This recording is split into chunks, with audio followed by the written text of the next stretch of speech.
नमस्कार दोस्तों, स्वागत है आप सभी का आपके अपने विश्वसनीय एजुकेशनल चैनल तारा गुरुकुल पर। मैं हूं आपका एजुकेटर सीए रविकांत शर्मा। साथियों, आज हम लेकर आए हैं सेक्शन 92 सी, जो मेथड्स को डिफाइन करता है income tax act 1961। Last video में हमने डिस्कस किया था सेक्शन 92, जिसमें हमने सेक्शन 92 यानी ट्रांजैक्शनल जो है हमारी ट्रांसफर प्राइसिंग से रिलेटेड कौन सी है, ट्रांसफर प्राइसिंग किसे कहते हैं। साथ में हमने डिस्कस किया था कौन कौन सी एसोसिएटेड एंटरप्राइजेज हैं। तो एक बार जस्ट हम एक 10 सेकंड का क्विक रिवीजन करते हैं। जब कोई इंटरनेशनल ट्रांजैक्शन एसोसिएटेड एंटरप्राइजेस के बीच में की जाती है तो उसको हमें आर्म लेंथ प्राइसिंग पे क्या करना होता है, वैल्यू करना होता है। तो जब उस आर्म लेंथ प्राइस का जो मतलब है वो यहाँ पर आज हम डिस्कस करेंगे इन डिटेल। तो कितने मेथड्स हैं, क्या तरीका है, किस तरह से हम उसको कैलकुलेट करेंगे, तो इस सारी बातों को आज हम इस वीडियो में डिस्कस करने वाले हैं। तो साथियों, आइए बिना किसी देरी के साथ शुरुआत करते हैं आपका अपना चैनल तारा गुरुकुल। तो दोस्तों, जैसा कि स्क्रीन पर सामने लिखा है, there are total 6 statutory methods. Overall concept of section 92 C, computation of arm length price. दोस्तों ध्यान रखना है, जब भी कोई इंटरनेशनल ट्रांजैक्शन जो कि डिस्कस हो चुका है एसोसिएटेड एंटरप्राइजेस के बीच होता है, then it will be calculated as per the arm length price. तो यहाँ पर हमें समझना इंपॉर्टेंट ये है, लास्ट वीडियो में हमने डिस्कस किया था what is arm length price. अगर कोई भी अनकंट्रोलेबल कंडीशंस में अनरिलेटेड पार्टीज के साथ जो हम ट्रांजैक्शंस कर रहे हैं और जो रिलेटेड के साथ हम ट्रांजैक्शन कर रहे हैं उसमें किसी तरह का कोई गैप ना हो, तो आइए उसी मेथड्स को हम धीरे धीरे, 6 मेथड्स जनरली दिए गए हैं हमारे इनकम टैक्स एक्ट में, और इसी हिसाब से हम जो है इसमें आगे बढ़ते हैं। Under the Indian transfer pricing framework section 92 C mandate करता है, मैंने लास्ट वीडियो में भी डिस्कस किया था, इनकम एक्सपेंडिचर इंटरेस्ट और arising from an international transaction और स्पेसिफाइड डोमेस्टिक ट्रांजैक्शंस। दोस्तों, ये जो चैप्टर है ट्रांसफर प्राइसिंग, ये दोनों चीजों पर लगता है।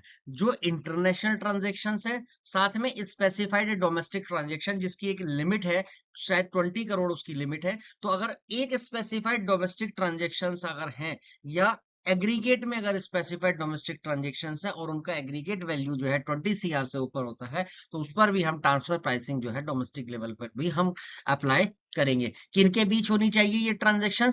एसोसिएटेड एंटरप्राइजेस के बीच में ये ट्रांजेक्शन होनी चाहिए।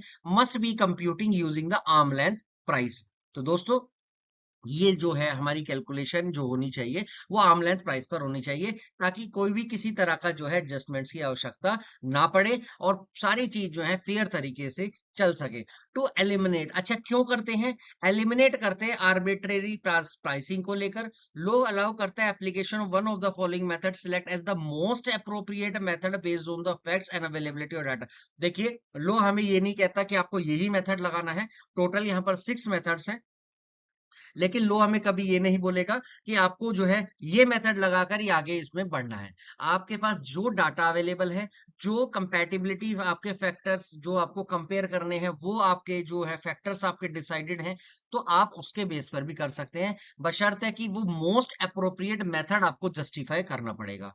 डिपार्टमेंट को भी इनकम टैक्स में जो भी हमारी जो प्राइसिंग होगी आर्म लेंथ प्राइस पर होगी, और वो हमारे जो है फैक्टर्स के बेस पर डिपेंड होगी, और उसी को ही हम नाम दे देंगे मोस्ट अप्रोप्रिएट मेथड। आइए धीरे धीरे समझते हैं एक एक मेथड को। सबसे पहला मेथड है जो मोस्ट कॉमनली यूज होता है, कप मेथड। देखिए, इंस्टीट्यूट का ये एरिया बड़ा ही फेवरेट है, एग्जामिनर का ये एरिया बहुत ही फेवरेट है, इसको ध्यान से करना है। इसमें अगर हम जनरली भी चीजों को समझ लेंगे तो हम इन 6 मेथड्स में से 4-5 नंबर के क्वेश्चंस आराम से इजीली लग जाते हैं, और प्रैक्टिकल आएंगे तो 10 से 15 मार्क्स भी आप इसमें जो है अचीव कर सकते हैं। तो ये बहुत ही जो है शानदार जो है कंसेप्ट है, और अगर आप ध्यान से समझेंगे तो ये बड़ा इंटरेस्टिंग और बड़ा ही इजी जो है कंसेप्ट भी है। तो सबसे पहला मेथड है comparable uncontrolled price method. Compare करता है ये, देखिए लिखा है कंपेरेबल अनकंट्रोल्ड प्राइस मेथड, वो प्राइस जो किसी के साथ कंट्रोल्ड ही नहीं होता, यानी कि जो डायरेक्टली क्रॉस आइडेंटिकल और सिमिलर ट्रांजैक्शंस को देखते हुए कंपेयर कर सकते हैं। जैसे ये कहाँ कहाँ बेस्ट यूज होता है? स्टैंडर्डाइज कमोडिटी में, लोन्स में, सर्विसेज में, हाईली पब्लिक मार्केट डाटा।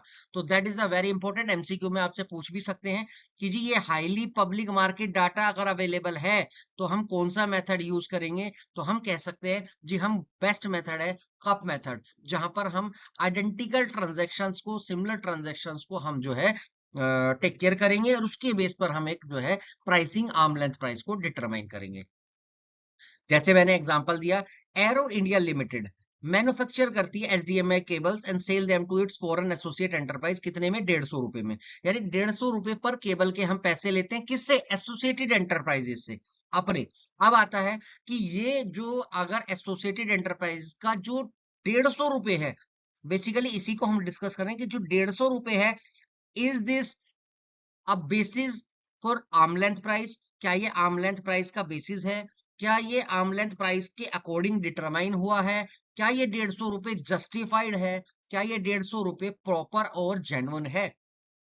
क्या इसमें कोई इन्फ्लेशन या डिफ्लेशन या कुछ भी ऐसी एडजस्टमेंट्स तो नहीं की गई?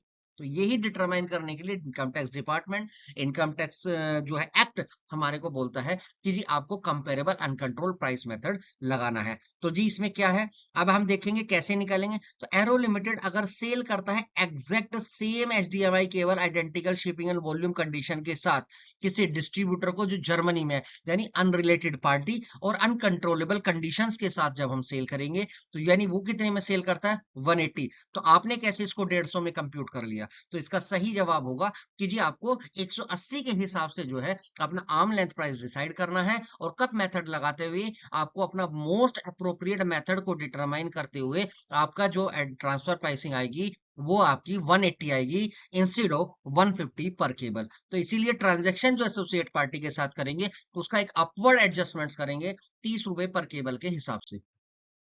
दूसरा मेथड आता है दोस्तों रीसेल प्राइस मेथड। जैसा कि नाम से भी हमें पता चल रहा है, रीसेल प्राइस मेथड मतलब जो ग्रोस प्रॉफिट मार्जिन हमारा होगा, जो ग्रोस प्रॉफिट मार्जिन हम रियलाइज करते होंगे upon reselling product brought from an associate enterprise to an independent party. तो कहने का मतलब क्या है, रीसेल मेथड हम क्या करते हैं जब हम डिस्ट्रीब्यूटर लेवल पे होते हैं, रीसेल लेवल पे होते हैं। तो डिस्ट्रीब्यूटर और reseller who buy finish goods from an associate enterprise and sell them to an independent parties without adding a significant physical value। दोस्तों तभी हम ये रीसेल एज इट इज कर रहे हैं, मान लिया और आगे बेच दिया। रीसेलिंग कंडीशन में कोई भी हम फिजिकल सब्सटेंस को, फिजिकल सिग्निफिकेंट अपडेशंस एडजस्टमेंट्स को नहीं करते हैं। प्रोडक्ट आया और एज इट इज हम थोड़ा बहुत उसमें जो है, यानी लेकिन प्रोडक्ट की जो पूरी आइडेंटिटी है, प्रोडक्ट का जो आपका आउटपुट है उसमें चेंज नहीं करते हैं। तो हमारे को रीसेल प्राइस मेथड लगाना है। फॉर एग्जांपल के लिए देखिए, बहुत अच्छा एग्जांपल है, नोवा कॉस्मेटिक इंडिया इंपोर्ट करती है एक luxury face cream from N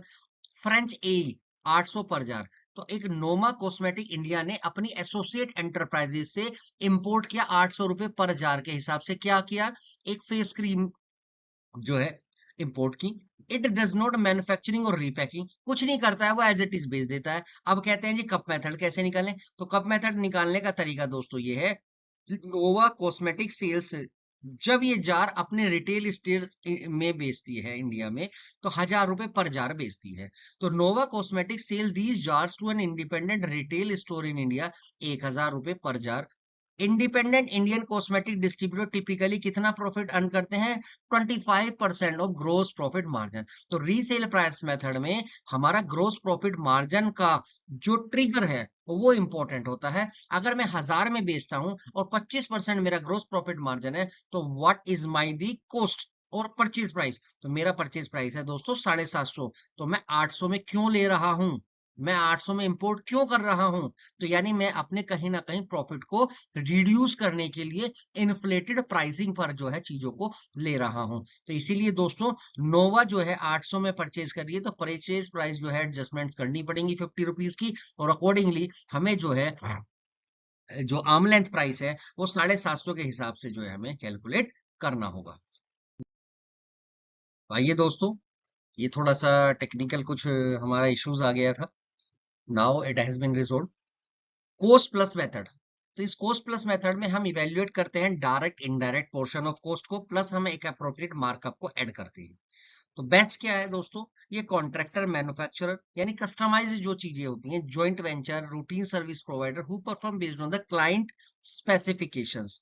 client specification के बेस्ड वाली जो सर्विसेज हैं, जॉइंट वेंचर्स हैं, कॉन्ट्रैक्ट मैन्युफैक्चरिंग है, तो उस केस में हम कॉस्ट प्लस मार्कअप मेथड को यूज करते हैं। तो आइए समझते हैं। Zeta pharma India manufacture a specific drug molecule exclusively for its parents company. UK की बेस्ड है, जो एसोसिएट्स कंपनी है। इनका डायरेक्ट इनडायरेक्ट कॉस्ट कितने की, 100 की। साथ में यूके ने जो है 110 में, जिसमें उसका मार्कअप कितना है, 10%। It sell the drug to UK associate enterprise for इतना। अब बात आती है दोस्तों अनकंट्रोल्ड कंपैरिजंस कैसे करेंगे। तो दोस्तों ये मेथड कहता है जो आपका मार्कअप है, तो जो आपका मार्कअप है, यानी अब देखिए, independent contract manufacture in India perform similar routine chemical formulation for unrelated global pharma. यानी जो इंडियन के जो इंडिपेंडेंट मैन्युफैक्चरर है, वो ग्लोबल फार्मा जो ग्लोबल कंपनीज हैं उनके लिए जो ये काम करती है, वो मार्कअप है 10% के हिसाब से। तो यानी दोस्तों, हम अगर हमारा कोई भी आता है प्राइसिंग, जैसे 100 रुपीज में हम बना रहे हैं, कॉस्ट हमारी कितनी है 100 की, तो मेरा आर्म लेंथ प्राइस कितना होगा, अनकंट्रोलेबल अनकंडीशंस में जो है 20% का मार्कअप को कंसीडर करूंगा। जब दोस्तों मैं 20% मार्कअप को कंसीडर करूंगा, तो मैं 20 रुपीज इसमें क्या करूंगा, ऐड कर दूंगा। तो कॉस्ट प्लस मार्कअप, यानी मेरा आज जो आर्म लेंथ प्राइस हुआ वो कितना हुआ, 120। हम कितने में कर रहे हैं, 100 में। हम कर रहे हैं 110 में। तो बेसिकली मुझे कितने की एडजस्टमेंट करनी है, मुझे 10 रुपीज की और एडजस्टमेंट्स करानी पड़ेगी। तो ये मेथड हमारे को यही बोलता है कि आर्म लेंथ प्राइस 120, यानी कि कोस्ट प्लस मार्कअप। आप कोस्ट प्लस मार्कअप को ऐड कीजिए और उसी के अकॉर्डिंग अपनी प्राइसिंग को जो है आर्म लेंथ प्राइसिंग में मोस्ट अप्रोप्रिएट मेथड के हिसाब से डिटरमाइन कीजिए। दोस्तों नेक्स्ट मेथड है profit split method. Profit split method में क्या होता है, यहां पर हम स्प्लिट कॉम्बिनेशंस को फॉलो करते हैं। Split the combined operating profit from a single integrated transaction based on a relative functional contributions. आइए समझते हैं, बड़ी टेक्निकल लैंग्वेज आपने सुनी क्या है, लेकिन बहुत इजी मेथड है। हाईली इंटीग्रेटेड ऑपरेशन और transaction where both the Indian and foreign associate enterprise contribute unique inseparable intellectual property. देखिए दोस्तों, ये जनरली कहाँ यूज होता है, प्रॉफिट स्प्लिट मेथड तब यूज होता है जब हमने एक कॉमन शेयरिंग ले ली, उस पर फिर हम अपना अपना अपना अपना अपना अपनी अपनी तरह से जो है चीजों को मैनेज कर रहे हैं। यानी कि हम एक सॉफ्टवेयर है, जाइए समझते हैं एक एग्जांपल से, जो मैंने एग्जांपल भी बड़ा अच्छा दिया है। टेक इंडिया और US parent associate enterprise jointly एक डेवलप करती है revolutionary AI driven medical diagnostic software. हमने एक सॉफ्टवेयर डेवलप किया। अब India rights the complex backend algorithm unique, एक हमने आईपी किसके लिए यूज की, टेक इंडिया के लिए। और यूएस की एसोसिएट एंटरप्राइजेस ने भी अपनी एक यूनिक आईपी एड्रेस बनाया। अब they license the complete software globally and generate a combined net profit इतना। तो दोस्तों हमने एक कंबाइंड नेट प्रॉफिट जनरेट किया। ये जो मेथड्स हैं वो इंटेलेक्चुअल प्रॉपर्टीज जैसी शेयरिंग सर्विसेज के लिए वहां पर बहुत जो है कॉमनली यूज होता है। तो अनकंट्रोलेबल कंपैरिजन कैसे करेंगे, देखिए दोस्तों, स्टैंड अलोन मेथड फेल्स। यहाँ पर जो है इंडिविजुअल मेथड नहीं लगाएंगे आप, ना आप कप लगा सकते, ना प्रॉफिट, ना वो, ना आप जो है ये दूसरा आपका मेथड है रीसेल प्राइस, वो सब यहाँ नहीं लगेगा। आपको स्टैंड अलोन मेथड्स नहीं लगाना होगा, आपको प्रॉफिट स्प्लिट मेथड इस केस में लगाना होगा, क्योंकि हमने कंबाइंड नेट प्रॉफिट जनरेट किया है और रिसोर्सेज को शेयर करते हुए किया है, और ग्लोबली हमने फिर इसको जो है सॉफ्टवेयर को यूज किया है। तो stand alone method fails because neither party contribution can be evaluated using basic market benchmark. आपके लिए बेंचमार्क है ही नहीं, तो आप क्या करेंगे, एक independent economic analysis evaluate the functions performed, asset used and risk assumed by both. इसका एक हम इवैल्यूएशन करेंगे। It conclude that Tech India contributed for, अब इवैल्यूएशन करने के बाद ये पता चला कि टेक इंडिया ने 40% वैल्यू का कंट्रीब्यूटेड किया, और यूएस जो एसोसिएट एंटरप्राइज उसने 60% का किया। तो आपका जो प्रॉफिट स्प्लिट मेथड है, accordingly arm length price Tech India के लिए आ जाएगी आपकी 40 लाख।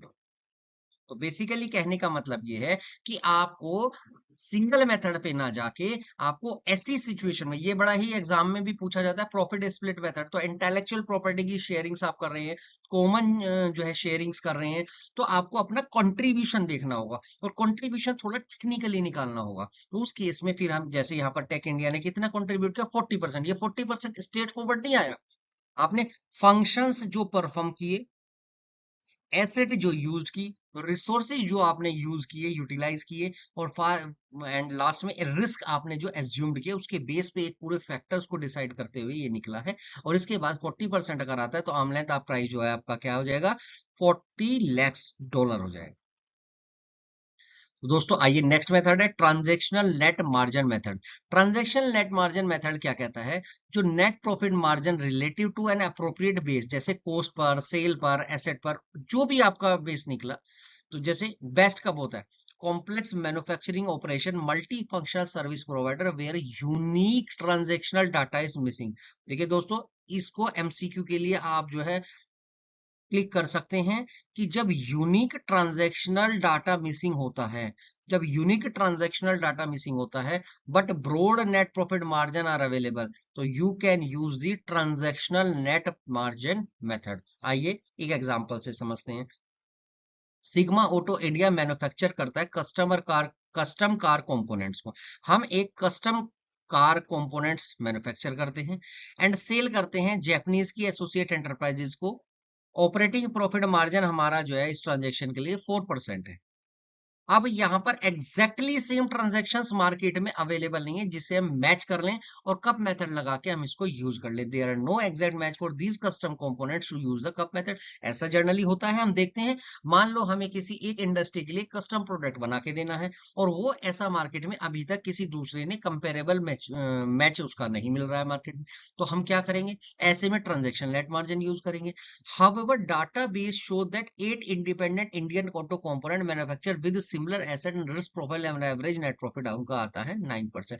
लेकिन हमारे पास ऐसा डाटा है जहां पर हमने, जैसे मैंने क्या कहा, ब्रॉड नेट प्रॉफिट मार्जिन अगर अवेलेबल है, तो जैसे यहां पर ब्रॉडर लेवल पे एक नेट प्रॉफिट मार्जिन अवेलेबल है, तो हमने क्या किया, इंडिविजुअल अवेलेबल नहीं है, 8 independent Indian auto components manufacture करते हैं सिमिलर एसेट्स और रिस्क प्रोफाइल जैसी चीजों को, जिनका on an average net profit margin, net operating margin जो है 9% ऑन देयर टोटल कॉस्ट है। तो हमने ये निकाल लिया जो हमें भी बोला गया कि ट्रांजैक्शनल मेथड आप तभी लगाएंगे जब आपके पास unique transactional data, specific transactional data, ये कंपेरेबल ट्रांजैक्शन डाटा तो नहीं है लेकिन ब्रॉडर लेवल पे नेट प्रॉफिट मार्जिन अवेलेबल है। तो जैसा कि इसमें एग्जांपल में भी दिया है, तो इस केस में सिग्मा नेट प्रॉफिट मार्जिन कितना है, 4%, जो कि lower than independent industry benchmark है। तो Sigma transfer price will be adjusted upward to reflect an operating margin of 9% on its cost. तो कहने का मतलब 4 नहीं है, 9 के हिसाब से चलेंगे। तो 9 के हिसाब से चल के फिर हम उसके हिसाब से हम अपना क्या निकालेंगे, ट्रांजैक्शन नेट मार्जिन मेथड से अपना आर्म लेंथ प्राइस को डिटरमाइन करेंगे। Other methods, rule 10 AB of income tax rules दिया हुआ है 1962 में। तो income tax act 1962, income tax 1962 में रूल्स दिए हैं, तो एनी अदर मेथड्स आप यूज कर सकते हैं, नो इशू, तो वो भी वेलकम करता है। अब जैसे अदर मेथड्स में देख लेते हैं, जैसे एक एग्जांपल हमने दिया कि अदर मेथड्स में ऐसा क्या यूज कर सकते हैं, आप वैल्यूएशन रिपोर्ट्स को जो है यूज कर सकते हैं, आप ट्रांसफर और रेयर बिजनेस एसेट्स कर रहे हैं, स्टैंडर्ड ग्लोबल कोड्स ले सकते हैं, तो ये सारी चीजें अदर मेथड्स का पार्ट बन जाती हैं। तो यहाँ पर ये बेस्ट जो है यूनिक ट्रांजेक्शन, जहां पर ऊपर की कोई भी चीजें नहीं लग रही है, ऊपर के कोई भी मेथड्स नहीं लग रहे हैं तो आप यहाँ पर इसको यूज कर सकते हैं। जैसे Delta India transfer its unique older generation proprietary satellite communication tracking data to its newly set up subsidiary in Brazil. No independent party has ever bought और sold this specific database. It has no direct operational cost, कुछ भी नहीं है। अब क्या करें, तो transactional method fail हो जाएगा, ट्रेडिशनल सॉरी मेथड सारे फेल हो जाएंगे, क्योंकि कोई सिमिलर ट्रांजैक्शन नहीं, कोई ग्रॉस नेट प्रॉफिट मार्जिन नहीं है। तो मेरे पास एक तरह से पीछे दिए गए जो मेथड्स हैं उनके बेस पर कोई डाटा अवेलेबल नहीं है, अब मैं क्या करूं। तो इसमें हमें कुछ नहीं करना दोस्तों, डेल्टा इंडिया ऑब्टेन करेगा एक formal valuation report independent registered valuer से using a discounted cash flow model, rely on an unaccepted third party tender bid received previously for that data. This valuation price is accepted as a arm length price और other methods की category में ये दोस्तों शामिल हो जाएगा। तो दोस्तों ये थे हमारे 6 ऐसे मेथड्स जहां पर हम आर्म लेंथ प्राइसिंग को कंप्यूट करते हैं। तो एक शॉर्ट क्विक रिवीजन हम कर लेते हैं। हमने ट्रांसफर प्राइसिंग चैप्टर में क्या क्या क्लियर कर लिया दोस्तों। अगर कोई भी इंटरनेशनल ट्रांजैक्शन या स्पेसिफाइड डोमेस्टिक ट्रांजैक्शंस ठीक है, एक प्रेस्क्राइब लिमिट दी है, उसके बेस पर अगर स्पेसिफाइड डोमेस्टिक ट्रांजैक्शंस का क्राइटेरिया मीट हो जाता है तो उस पर भी ट्रांसफर प्राइसिंग के कंसेप्ट लगते हैं। सो इंटरनेशनल ट्रांजैक्शन और स्पेसिफाइड डोमेस्टिक ट्रांजैक्शंस अगर एसोसिएटेड एंटरप्राइजेज, जिसकी डेफिनेशन सेक्शन 92 ए में लिखी है, अगर उनके बीच होती है तो हमें जो अपनी मेथड है वो आर्म लेंथ प्राइस पे कंप्यूटेशंस करनी पड़ेंगी। तो अब क्वेश्चन तीसरा ही बचता था कि आर्म लेंथ प्राइस सर कैसे निकालेंगे। तो उसके 6 मेथड्स हैं, हमने 6 मेथड्स को डिफाइन किया, उन 6 मेथड्स को एग्जांपल के साथ डिफाइन किया, और हमें जो है ये पता चला कि हम आर्म लेंथ प्राइस को किस बेस पे डिटरमाइन करेंगे। तो दोस्तों आइए, अगर आपको ये वीडियो बहुत उपयोगी लगा हो तो हमें जो है सब्सक्राइब कीजिए, चैनल को लाइक कीजिए, व्यू कीजिए, और हमें कमेंट करके जरूर बताएं कि अगला टॉपिक हमें क्या लाना चाहिए, और जो क्लैरिटी और कंसेप्ट के साथ हम लाएंगे, पूरी कोशिश रहेगी कि आपको एग्जाम ओरिएंटेड कोई कंफ्यूजन ना रहे। तो दोस्तों, जय हिंद, जय भारत, नमस्कार।